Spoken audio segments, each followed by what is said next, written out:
ദൈവനാമം മഹത്വപ്പെടുമാറാകട്ടെ. ഒരു പ്രാവശ്യം കൂടെ ദൈവസന്നിധിയിൽ വരുവാൻ തക്കണം കർത്താവ് തന്ന വലിയ അവസരത്തിനായിട്ട് ദൈവത്തെ സ്തുതിക്കുന്നു. നമുക്ക് പ്രാർത്ഥിക്കാം. കർത്താവെ, ഞങ്ങൾ അങ്ങേ സ്തുതിക്കുന്നു. ദൈവം, അങ്ങയുടെ വചനം ഞങ്ങളുടെ ഹൃദയത്തിൽ കൈക്കൊള്ളുവാൻ, അങ്ങയുടെ വചനം വായുകൊണ്ട് സംസാരിക്കുവാൻ, ഏറ്റുപറയുവാൻ, ദൈവമേ, അത് ധ്യാനിച്ച് അനുഗ്രഹം പ്രാപിക്കുവാൻ ദൈവം ഞങ്ങൾക്ക് ഒരു യോഗ്യതയില്ലായിരുന്നു കർത്താവെ. അങ്ങാണ് കർത്താവെ ഈ യോഗ്യത ഞങ്ങൾക്ക് തന്നത്. ഞങ്ങൾ അതിന് ആയിരം നന്ദി പറയുന്നു കർത്താവെ. ഇന്നും ഞങ്ങൾ വായിക്കുന്ന വചനം കേൾവിക്കാരായ ഞങ്ങൾക്ക് ഓരോരുത്തർക്കും കർത്താവെ അങ്ങ് വിഭാഗിച്ചു തരണമെന്ന് പ്രാർത്ഥിക്കുന്നു. ശേഷിച്ച കൊട്ടകൾക്ക് എടുക്കുവാൻ തക്കോണം, ഞങ്ങൾ പിന്നെയും മറ്റുള്ളവർക്ക് കൊടുക്കുവാൻ തക്കോണം ഈ വചനം ഞങ്ങളെ ബ്ലസ് ചെയ്യണമെന്ന് പ്രാർത്ഥിക്കുന്നു. യേശു കർത്താവിന്റെ നാമത്തിൽ തന്നെ, ആമേൻ. ഞാൻ ഈ കഴിഞ്ഞ ഒരാഴ്ച വിശ്വാസത്തെ പറ്റി ഇങ്ങനെ ചിന്തിക്കുമായിരുന്നു. വിശ്വാസം കൂടാതെ ദൈവത്തെ പ്രസാദിപ്പാൻ കഴിയുകയില്ല. നമുക്ക് ആ വാക്യം അറിയാമല്ലോ. ഇപ്പൊ ഏറ്റവും വിശ്വാസികളുടെ പിതാവ് എന്ന് നമുക്ക് അറിയുന്ന അബ്രഹാമിന്റെ ചരിത്രത്തിലോട്ട് ഞാൻ നോക്കുമായിരുന്നു. നമുക്ക് ആ ഭാഗം ഒന്ന് വായിക്കാം. ഉൽപ്പത്തി പുസ്തകം 17-ാം അധ്യായം. ഉൽപ്പത്തി പുസ്തകം 17-ാം അധ്യായം. അത് വായിക്കുമ്പോൾ നമുക്ക് പലപ്പോഴും കുറച്ചു നേരം വിശ്വസിച്ചിട്ട് പിന്നെ നമ്മളങ്ങ് മടുത്തു പോവുക, പ്രാർത്ഥിക്കാൻ മടുക്കുക, റിസൾട്ട് കാണാത്തപ്പോൾ നമ്മളങ്ങ് മടുക്കുക. ദൈവത്തിന്റെ വചനം എന്താ നമ്മളോട് പറയുന്നത്? ഉൽപ്പത്തി പുസ്തകം 17-ാം അധ്യായം, അതിന്റെ ചില 17-ലും 18-ലും കുറച്ച് വാക്യങ്ങൾ വായിക്കാം.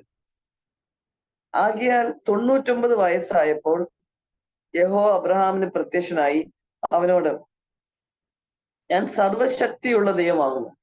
നമ്മളിത് വായിക്കുമ്പോൾ തന്നെ നമ്മുടെ ഹൃദയം ആ ഒരു ദൈവത്തിന്റെ ശക്തിയെ പറ്റി നമ്മൾ നിറയട്ടെ. കർത്താവ് പറയുക, ഞാൻ സർവശക്തിയുള്ള ദൈവമാകുന്നു, നീ എന്റെ മുമ്പാകെ നടന്ന് നിഷ്കളങ്കനായിരിക്കാം. ഇതാ കർത്താവ് നമ്മളെ കുറിച്ചും ആഗ്രഹിക്കുന്നത്. എനിക്കും നിനക്കും മധ്യേ ഞാൻ എന്റെ നിയമം സ്ഥാപിക്കും, നിന്നെ ഞാൻ അധികമായി വർദ്ധിപ്പിക്കും എന്ന് അരുളി ചെയ്തു. അപ്പോൾ അബ്രഹാം സാഷ്ടാംഗം വീണു.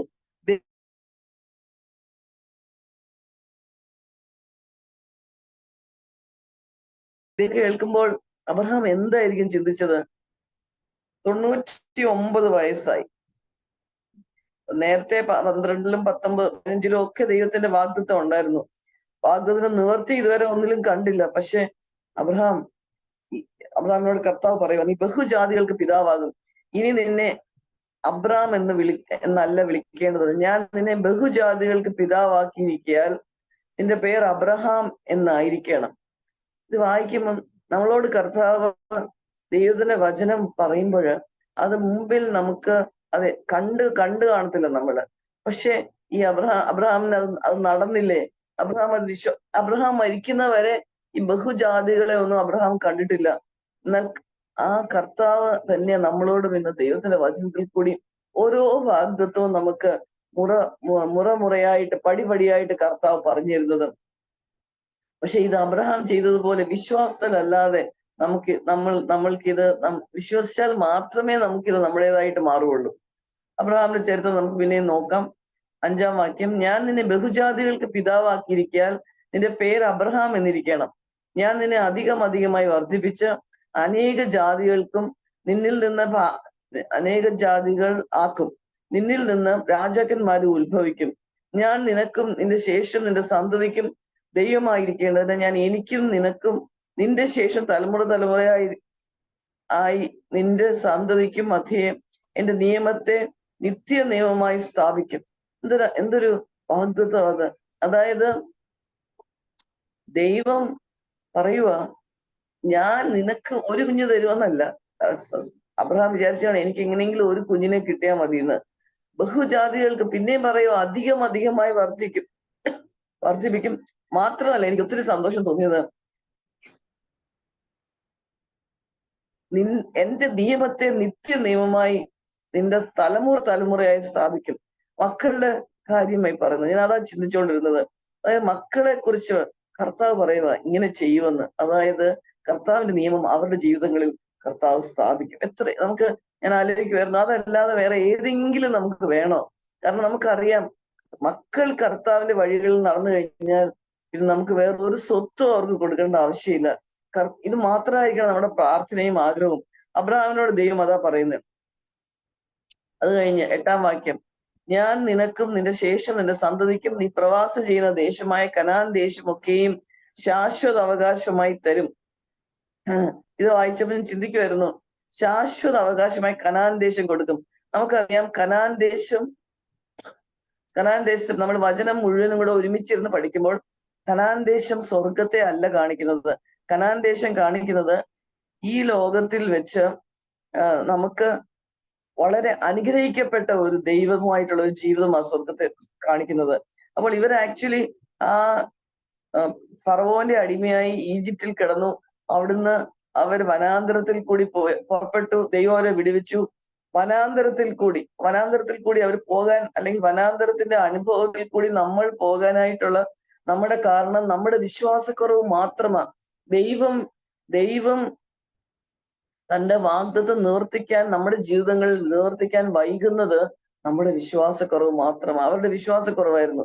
എന്നാൽ പോലും ഫൈനലി അവരെ കനാൻ ദേശത്തേക്ക്, പാലും തേനും ഒഴുകുന്ന ദേശം, സ്വർഗീയ അനുഭവങ്ങളുള്ള ദേശം, ആ ദേശത്തേക്ക് കർത്താവ് കൊണ്ടുവന്നു. കർത്താവ് ഇവിടെ പറയുക 17-ാം അധ്യായത്തില്, ഈ പ്രവാസം ചെയ്യുന്ന ദേശമായ കനാൻ ദേശമൊക്കെയും ശാശ്വത അവകാശമായി തരും, ഞാൻ അവർക്ക് ദൈവവുമായിരിക്കും. എന്തൊരു വലിയ കർത്താവ് പറയുക, ആ ജാതിക്ക് ഇപ്പൊ അബ്രഹാമിന്റെ മുമ്പിൽ ഒരു മകൻ പോലും ഇല്ല, ഞാൻ അവർക്ക് ദൈവമായിരിക്കും. നമുക്കിത് വിശ്വസിക്കാൻ പറ്റുമോ? നമ്മുടെ ജീവിതങ്ങളിൽ ദൈവം പിന്നെയും അബ്രഹാമിനോട് അരുളി ചെയ്തത്, നീയും നിന്റെ ശേഷം തലമുറയായി നിന്റെ സന്തതിയും എന്റെ നിയമം പ്രമാണിക്കണം. അവിടെ കർത്താവ് കാണിച്ചു തരുന്ന നിയമം പ്രമാണിക്കണം എന്ന് പറയുക. എനിക്കും നിങ്ങൾക്ക് നിന്റെ ശേഷം നിന്റെ സന്തതിക്കും മധ്യേ ഉള്ളതും നിങ്ങൾ പ്രമാണിക്കേണ്ടതുമായ എന്റെ നിയമം ആവിധ, നിങ്ങൾ പുരുഷ പ്രജയൊക്കെയും പരിച്ഛേദന ഏൽക്കണം. അപ്പൊ അവിടെ വെച്ച് ദൈവം അവർക്കൊരു നിയമം കൊടുത്തു, പരിച്ഛേദനയുടെ കാര്യം. എന്നാൽ ആവർത്തന പുസ്തകം വരുമ്പോൾ, ആവർത്തന പുസ്തകത്തിലെ ഒരു വാക്യം, അതിന്റെ 10-ാം വാക്യം, ഈ പഴയ നിയമത്തിൽ തന്നെ ഈ പരിച്ഛേദനയെ പറ്റി ദൈവം പറഞ്ഞത് ഞാൻ അതിശയിച്ചു പോയി. ആവർത്തന പുസ്തകം 10-ന്റെ 12 വായിക്കാം. ആകയാൽ ഇസ്രായേൽ നിന്റെ ദൈവമായ യഹോവയെ ഭയപ്പെടുകയും അവന്റെ എല്ലാ വഴികളിലും നടക്കുകയും അവനെ സ്നേഹിക്കുകയും നിന്റെ ദൈവമായ യഹോവയെ പൂർണ്ണ ഹൃദയത്തോടും പൂർണ്ണ മനസ്സോടും കൂടെ സേവിക്കുകയും ഞാൻ നിന്നോട് ആജ്ഞാപിക്കുന്ന യഹോവയുടെ കൽപ്പനകളും ചട്ടങ്ങളും നിന്റെ നന്മയ്ക്കായി പ്രമാണിക്കുകയും വേണം. എന്നല്ലാതെ നിന്റെ ദൈവമായ യഹോവ നിന്നോട് ചോദിക്കുന്നത് എന്ത്? ഇതാ സ്വർഗാദി സ്വർഗവും ഭൂമിയും അതിലുള്ളതൊക്കെയും നിന്റെ ദൈവമായ യഹോവയ്ക്കുള്ളവയാകുന്നു. നിന്റെ പിതാക്കന്മാരോട് മാത്രം യഹോവയ്ക്ക് പ്രീതി തോന്നി അവരെ സ്നേഹിച്ചു. അവരുടെ ശേഷം അവരുടെ സന്തതിയായ നിങ്ങളെ ഇന്നുള്ളതുപോലെ അവൻ സകല ജാതികളിലും വെച്ച് തിരഞ്ഞെടുത്തു. ആകയാൽ നിങ്ങൾ നിങ്ങളുടെ ഹൃദയത്തിന്റെ അഗ്രചർമ്മം പരിച്ഛേദന ചെയ്യുവീൻ. ഹൃദയത്തിന്റെ അഗ്രചർമ്മം ഓൾറെഡി കർത്താവ് ആ പരിച്ഛേദന കൊടുത്തത് ഒരു വേർപാട് കാണിക്കാനായിട്ടാ. എന്നിട്ട് കർത്താവ് പറയും, നിങ്ങളുടെ ഹൃദയത്തിന്റെ അഗ്രചർമ്മം പരിച്ഛേദന ചെയ്യാൻ. പുതിയ നിയമത്തിൽ നമ്മൾ വരുമ്പോഴും കൊലോസ്യ ലേഖനത്തിലും ഇത് തന്നെയാണ് കർത്താവ് അവിടെ അവരോട് പറയുന്നത്. കൊലോസ്യ ലേഖനം നമ്മളോട് പറയുന്നത്, കൊലോസ്യ ലേഖനം 2-ാം അധ്യായം 11-ാം വാക്യം, കൊലോസ്യർ 2:11, അവനിൽ നിങ്ങൾ പരിപൂർണരായിരിക്കുന്നു, അവനിൽ നിങ്ങൾക്ക് ക്രിസ്തുവിന്റെ പരിച്ഛേദനയാൽ ജഡശരീരം ഉരിഞ്ഞു കളഞ്ഞതിനാൽ തന്നെ കൈകൊണ്ടല്ലാത്ത പരിച്ഛേദനയും ലഭിച്ചു. ബേസിക്കലി പരിച്ഛേദന ഏൽക്കുക. കർത്താവ് തിരിച്ച് നമുക്ക് ഉൽപ്പത്തിയിലോട്ട് വരാം. ഉൽപ്പത്തിയാണല്ലോ നമ്മൾ വായിച്ചുകൊണ്ടിരുന്ന ഭാഗം. ഉൽപ്പത്തി 17 അപ്പം ഉൽപ്പത്തിയിൽ കർത്താവ് അവർക്കൊരു നിയമം കൊടുത്തു പരിച്ഛേദന ഏൽക്കാൻ. അപ്പം അവർക്ക് മറ്റുള്ള ജാതികളുമായിട്ട്, മറ്റു വിശ്വസിക്കാത്തവരുമായിട്ട് ഒരു വ്യത്യാസം കാണിക്കാനായിട്ടാണ്. എന്നാൽ അതേസമയം ആവർത്തന പുസ്തകം ആയപ്പോഴത്തേക്ക് ദൈവം യഹോവയായ ദൈവരോട് പറഞ്ഞു, നിങ്ങളുടെ ഹൃദയത്തിന്റെ പരിച്ഛേദന മാറ്റി, അഗ്രചർമ്മം മാറ്റി പരിച്ഛേദന ഏൽക്കണം. അപ്പൊ നമുക്ക് ഈ വാഗ്ദത്തെ പറ്റി നമ്മളൊന്ന് വായിക്കാം. ഇത് മാത്രമാണ് നിങ്ങൾ ചെയ്യേണ്ടത്, എന്റെ നിയമം പാലിക്കണം. അപ്പൊ നിങ്ങൾ തലമുറയായി ഞാൻ അവർക്ക് ദൈവമായിരിക്കും. നമുക്കത് വിശ്വസിക്കാൻ പറ്റുമോ? ദൈവം നമ്മുടെ സന്തതിയോട്, നമ്മുടെ തലമുറയോട് പറയുന്ന വാഗ്ദത്വം. 18-ാം അധ്യായത്തിലോട്ട് വരാം. ഈ 17-ാം അധ്യായത്തില് ദൈവം അബ്രഹാമിനോട് സംസാരിച്ചതിന് ശേഷം താഴോട്ട് വരുമ്പോൾ നിനക്ക് സന്തതിയെ തരുമെന്ന് പറഞ്ഞു. ഒരു വേദ പണ്ഡിതന്മാർ പറയുന്നത് ഒരു 3-4 മാസം കഴിഞ്ഞതിന് ശേഷമാണ് ഈ 18-ാം അധ്യായം. 18-ാം അധ്യായത്തിൽ എന്തുവാ? അബ്രഹാം നോക്കിയപ്പോ 3 പേര് വരുന്നു. ഞാൻ ആ ഭാഗം മുഴുവൻ വായിക്കാൻ എടുക്കുന്നില്ല, സാറായുടെ കാര്യം മാത്രം വായിക്കാം. 3 പേർക്ക് അബ്രഹാമും സാറായും ചേർന്ന് ഭക്ഷണമൊക്കെ പാചകം ചെയ്ത് കൊടുക്കുന്ന നമ്മൾ വായിക്കുന്നത്. അതിനുശേഷം 9-ാം വാക്യം, അവൻ അവനോട്, നിന്റെ ഭാര്യ സാറ എവിടെയെന്ന് ചോദിച്ചതിന് കൂടാരത്തിൽ ഉണ്ടെന്നും അവൻ പറഞ്ഞു. 1 ആണ്ട് കഴിഞ്ഞിട്ട് ഞാൻ നിന്റെ അടുക്കൽ മടങ്ങി വരും, അപ്പോൾ നിന്റെ ഭാര്യ സാറയ്ക്ക് ഒരു മകൻ ഉണ്ടാകുമെന്ന് അവൻ പറഞ്ഞു. സാറ കൂടാരവാതിൽക്കൽ അവന്റെ പിൻവശത്ത് കേട്ടുകൊണ്ട് നിന്നു. എന്നാൽ അബ്രഹാമും സാറായും വയസ്സ് ചെന്ന് വൃദ്ധരായിരുന്നു. സ്ത്രീകൾക്കുള്ള പതിവ് സാറായിക്ക് നിന്നുപോയിരുന്നു. ഇംഗ്ലീഷിൽ അത് എഴുതിയിരിക്കുന്നത്, ഇംഗ്ലീഷ് പുസ്തകത്തിൽ എഴുതിയിരിക്കുന്നത്, വേദപുസ്തകത്തിൽ എഴുതിയിരിക്കുന്നത് Xi was past child bearing എന്ന് വെച്ചാൽ കുട്ടികൾ ഉണ്ടാവാനുള്ള മുഴുവൻ സാധ്യതയും കഴിഞ്ഞു. ഇനി എന്നെ ഏറ്റവും ഈ ഭാഗം ധ്യാനിച്ചപ്പോൾ എന്നെ സ്പർശിച്ച ഒരു ഭാഗ്യശകലമാണ് she was past child bearing എന്ന് വെച്ചാൽ സാധാരണ ഏതെങ്കിലും കാരണവശാൽ നമുക്ക് ഏതെങ്കിലും രീതിയിൽ ഒരു അനുഗ്രഹം ഉണ്ടാവാനായിട്ടുള്ള എല്ലാ സാധ്യതകളും അടഞ്ഞു. അല്ലെങ്കിൽ നമുക്ക് ഈ മാനുഷികമായിട്ട് നോക്കിയാൽ നമ്മൾ ആഗ്രഹിക്കുന്ന കാര്യത്തിൽ, അല്ലെങ്കിൽ നമ്മൾ ഏറ്റവും ബെസ്റ്റ് ആയിട്ട് ചിന്തിക്കുന്ന കാര്യത്തിൽ ഇനിയൊരു പോസിബിലിറ്റി ഇല്ല എന്ന് ചിന്തിക്കാനുള്ളൊരു സമയമായി. സാധാരണ നമ്മളൊക്കെ ചെയ്യുന്ന പോലത്തെ ഉള്ള കാര്യം ചെയ്തു. 12-ാം വാക്യം, ആകയാൽ സാറ ഉള്ളുകൊണ്ട് ചിരിച്ചു. അതാണ് നമ്മൾ പലപ്പോഴും നമ്മൾ ചെയ്യുന്ന കാര്യമാണ്. പക്ഷെ ഈ ഉള്ളുകൊണ്ട് ചിരിക്കുന്നത് കർത്താവിനറിയാം. അതായത് എങ്ങനെ സംഭവിക്കും? ഉള്ളുകൊണ്ട് ചിരിച്ചു. സാറ ഉള്ളുകൊണ്ട് ചിരിച്ചു. വൃദ്ധയായിരിക്കുന്ന എനിക്ക് സുഖഭോഗം ഉണ്ടാകുമോ? ഇംഗ്ലീഷിൽ അത് ഷാൽ ഐ ഹാവ് പ്ലഷർ എന്നായിരിക്കുന്നത്. എന്റെ ഭർത്താവും വൃദ്ധനായിരിക്കുന്നു എന്ന് പറഞ്ഞു യഹോവ അബ്രാമിനോട്, വൃദ്ധയായ ഞാൻ പ്രസവിക്കുന്നത് വാസ്തവമോ എന്ന് പറഞ്ഞ് സാറ ചിരിച്ചതെന്ത്? യഹോവയാൽ കഴിയാത്ത കാര്യം ഉണ്ടോ? എന്തൊരു വലിയൊരു കർത്താവ് എത്ര ക്ഷമയോടെ പിന്നെയും പറയുക, യഹോവയാൽ നമ്മുടെ അവിശ്വാസത്തെ കർത്താവ് ഭത്സിക്കെങ്കിലും കർത്താവ് പിന്നെയും ചോദിക്കുക നമ്മളോട്, യഹോവയാൽ കഴിയാത്ത കാര്യമുണ്ടോ? 1 ആണ്ട് കഴിഞ്ഞിട്ട് ഈ സമയമാകുമ്പോൾ ഞാൻ നിന്റെ അടുക്കൽ മടങ്ങി വരും, സാറായിക്ക് ഒരു മകൻ ഉണ്ടാകുമെന്ന് അരുളി ചെയ്തു. സാറ ഭയപ്പെട്ടു. ഇല്ല, ഞാൻ ചിരിച്ചില്ല എന്ന് പറഞ്ഞു. അങ്ങനെയല്ല, നീ ചിരിച്ചു എന്ന് അവൻ അരുളി ചെയ്തു. അപ്പൊ ഇവിടെ ആക്ച്വലി അബ്രഹാമും സാറായും ഉണ്ട് കോണ്ടെക്സ്റ്റില് കർത്താവ് ഒരു വാഗ്ദത്തം കൊടുത്തു. കർത്താവിന്റെ വാഗ്ദത്തം വളരെ ഓസമാണ്. അതേ വാഗ്ദത്തങ്ങളാണ് നമുക്ക് വചനം മുഴുവൻ പറഞ്ഞിരിക്കുന്നത്. പക്ഷെ കർത്താവ് ഒരു നിബന്ധന പറഞ്ഞു, നീ എന്റെ വചനം പ്രമാണിക്കണം, നിന്റെ ഹൃദയത്തെ നീ പരിച്ഛേദന കഴിക്കണം. പരിച്ഛേദന കഴിക്കേണ്ട വളരെ ആവശ്യമുണ്ട്. നമുക്ക് ഇതേ കാര്യം എബ്രായ ലേഖനത്തിൽ നിന്ന് എന്താണ് പറയുന്നത് നമുക്ക് നോക്കാം. എബ്രായ ലേഖനം 11-ാം അധ്യായം എല്ലാവർക്കും വളരെ പരിചിതമായിട്ടുള്ള ഭാഗമാണല്ലോ. എബ്രായ ലേഖനം 11-ാം അധ്യായം എടുക്കുമ്പോൾ അതിന്റെ ആദ്യത്തെ വാക്യവും 6-ാമത്തെ വാക്യവും ആദ്യം വായിക്കാം. വിശ്വാസം എന്നതോ ആശിക്കുന്നതിന്റെ ഉറപ്പും കാണാത്ത കാര്യങ്ങളുടെ നിശ്ചയമാകുന്നു. ഇതിന്റെ മധ്യം ഞാൻ ഒരു കാര്യം പറഞ്ഞോട്ടെ. എന്താണ് നമ്മൾ ആശിക്കുന്നത്? നമുക്ക് ഒരു ജോലി ഉയർച്ചയാണോ? നമ്മുടെ മക്കൾ ഫസ്റ്റ് റാങ്ക് മേടിക്കണം എന്നാണോ? എന്തോ നമ്മൾ ആഗ്രഹിക്കുന്നത്? നമുക്ക് ആക്ച്വലി ആഗ്രഹിക്കേണ്ട ഒറ്റ കാര്യമേ ഉള്ളൂ.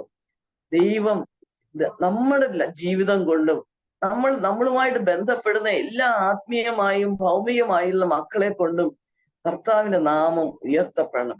ഇത് മാത്രം ആഗ്രഹിച്ചാൽ മതി. അത് ദൈവം ചെയ്തു തരും നമ്മുടെ ജീവിതത്തിൽ.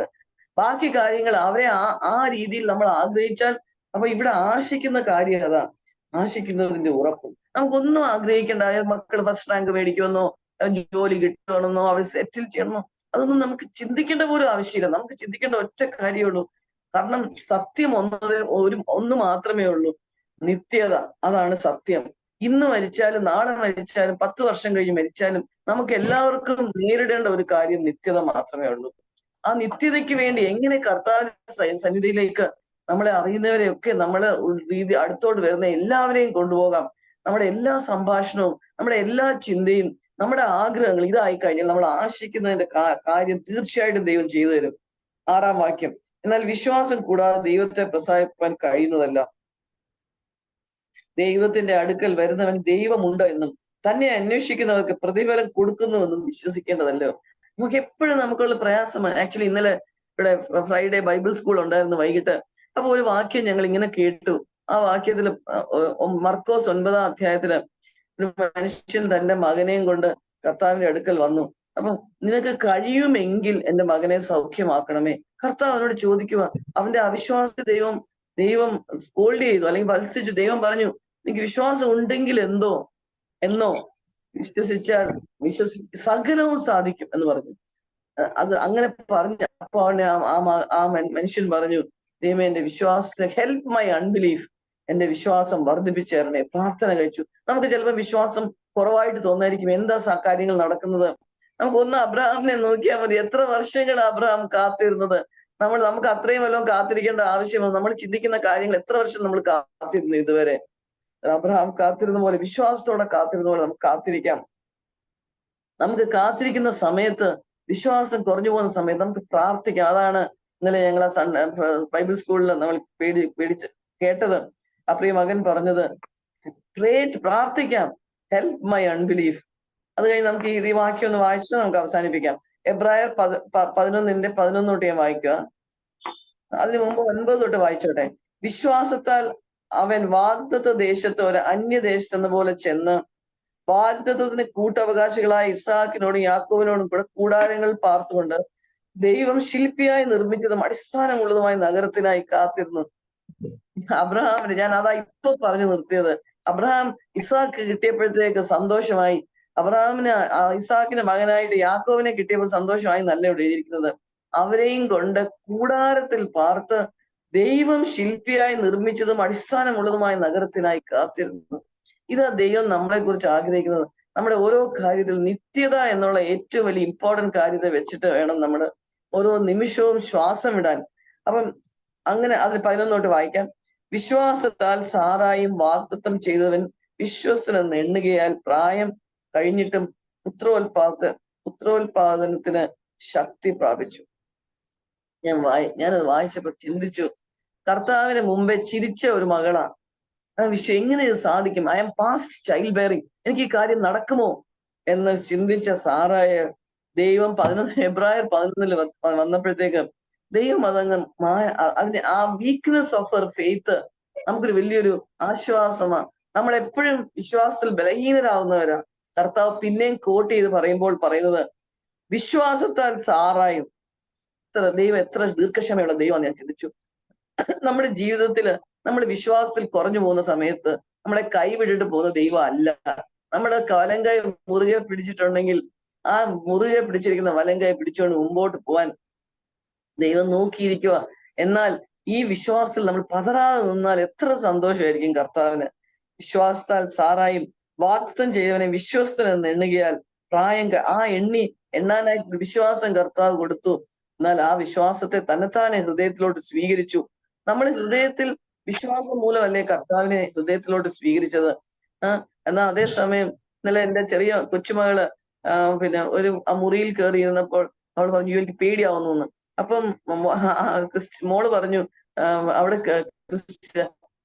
ജീസസ് കൂടെ ഉണ്ടെന്ന് പറഞ്ഞു. അപ്പൊ അവള് വന്ന് പറഞ്ഞു, വേർ ഇസ് ജീസസ്? എപ്പോഴും അവള് ജീസസിനെ പറ്റി പറയും. പക്ഷെ where is Jesus? I can see him എന്ന് പറഞ്ഞു. ഞാൻ ഓർക്കുന്നത് 2.5 വയസ്സുള്ള ഒരു കുഞ്ഞിന്റെ ആ ഒരു ചിന്തിച്ചെന്ന്. വേർ ഇസ് ജീസസ് ചോദിച്ചു. ഉടനെ സാംചാൻ പറഞ്ഞു കൊടുത്തു, ജീസസ് ഇസ് എ സ്പിരിറ്റ്. അമ്മ പറഞ്ഞു കൊടുത്തു, he lives in your heart എന്ന് പറഞ്ഞു. ആ കുഞ്ഞ് അതുപോലെ വിശ്വസിച്ചു. അതെങ്ങനെ മനസ്സിലായെന്നറിയാമോ? ഞാൻ ഇപ്പുറത്തെ മുറിയിൽ മാറിയിരിക്കുമായിരുന്നു. അവൾ ഓടി വന്ന് പറഞ്ഞു, അമ്മച്ചി, Jesus is spirit and is in my heart. ഈ വിശ്വാസമാ കർത്താവ് ആ കുഞ്ഞു മകളുടെ ആ വിശ്വാസ കർത്താവ് ആഗ്രഹിക്കുന്നത്. അവൾക്ക് ആദ്യം അറിയത്തില്ലായിരുന്നു. അവൾ പേടിച്ചു പോയി.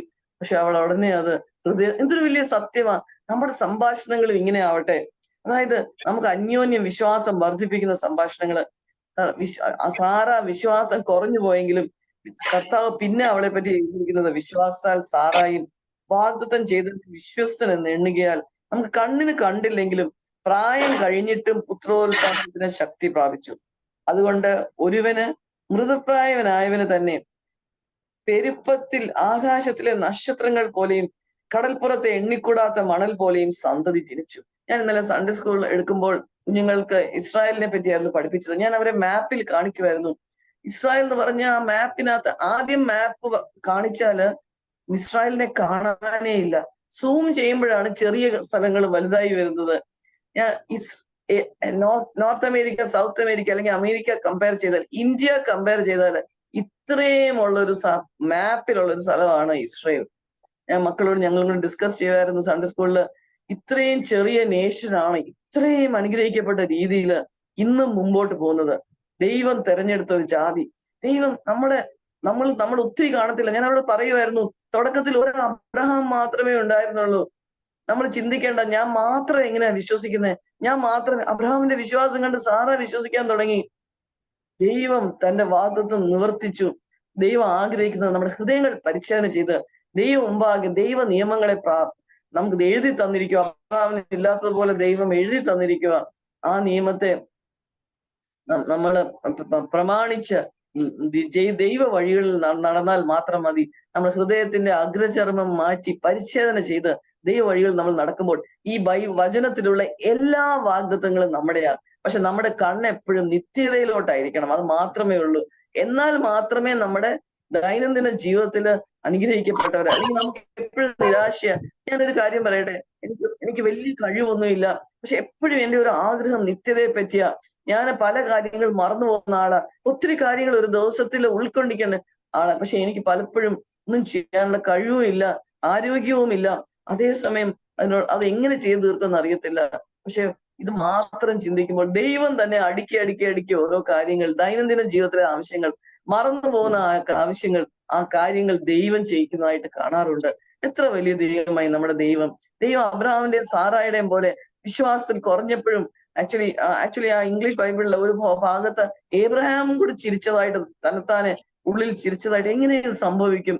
പക്ഷെ അങ്ങനെ നമ്മൾ വിശ്വാസം കുറഞ്ഞു പോയാൽ പോലും ദൈവം വാഗ്ദത്തം നിവർത്തിക്കും. പ്രിയപ്പെട്ട ദൈവത്തിന്റെ വാഗ്ദത്തം നമ്മുടെ തലമുറകൾ നമ്മൾ ഹൃദയത്തിൽ പരിച്ഛേദന ഏറ്റ് നടന്നാൽ ദൈവം തലമുറയോടെ ഈ വാഗ്ദത്തങ്ങൾ പ്രമാണിക്കുക. നമുക്ക് വിശ്വാസം കുറയാതെ മുമ്പോട്ട് ജീവിക്കാൻ ദൈവം നമ്മളെ സഹായിക്കട്ടെ. ആർക്കെങ്കിലും ഒരാൾക്ക് പ്രാർത്ഥിക്കാം. കർത്താവേ, ഇന്ന് രാവിലെ സമയം കർത്താവെ അങ്ങയുടെ വചനത്തിൽ നിന്ന് കേൾക്കുകയായിരുന്നു. അങ്ങ് വചനത്തിനായിട്ട് ഞങ്ങൾ അങ്ങ് സ്തുതിക്കുന്നു. അബ്രഹാമിന്റെയും സാറയുടെയും ജീവിതത്തിൽ കർത്താവെ, അവരുടെ ജീവിതത്തിൽ കർത്താവെ മാനുഷികമായിട്ട് സംഭവിക്കാൻ യാതൊരു സാധ്യതയും ഇല്ലാത്ത അവസ്ഥയിൽ കർത്താവ് അങ്ങ് പ്രവർത്തിച്ചു. കർത്താവെ, അതിന് കർത്താവെ അങ്ങനെയുള്ള വിശ്വാസം മാത്രം അതിന് കാരണമാകുന്നുള്ളൂ.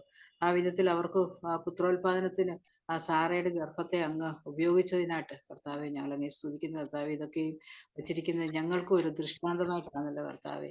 കർത്താവെ, ഞങ്ങളും അതുപോലെ ആ വിശ്വാസത്തോടെ ഞങ്ങളുടെ ജീവിതത്തിലുള്ള തടസ്സങ്ങൾ ഒക്കെയും കർത്താവ് ഞങ്ങൾ വിശ്വാസത്തോടെ അങ്ങയുടെ സന്നിധിയിൽ കാത്തിരിക്കാൻ തക്കവണ്ണം അവിടുന്ന് ഞങ്ങളെ ഉപയോഗിക്കണമേ. അതിന് ഞങ്ങളെ പ്രാപ്തിയുള്ളവരാക്കി തീർക്കണമേ എന്ന് പ്രാർത്ഥിക്കുന്നു കർത്താവെ.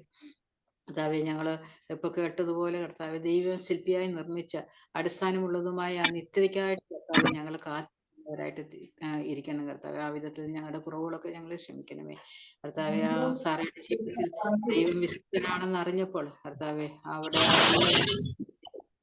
ഞങ്ങളും കർത്താവെ ഞങ്ങളെ അങ്ങേ ഞങ്ങൾ പൂർണ്ണമായിട്ടും വിശ്വസിക്കുന്നു കർത്താവെ. ഞങ്ങളുടെ കുറവുകൾ ക്ഷമിക്കണമേ. ഞങ്ങൾക്ക് നല്ല സമയത്തിനായിട്ട് സ്തോത്രം. നല്ല പ്രിയമകളിലൂടെ കേൾപ്പിച്ച വചനത്തിനായിട്ട് ഞങ്ങൾ അങ്ങേ സ്തുതിക്കുന്നു. മഹത്വം എല്ലാം അങ്ങേക്ക് തരുന്നു. സകലം ക്രിസ്തുയേശുവിന്റെ നാമത്തിൽ തന്നെ. ആമേൻ. ആമേൻ.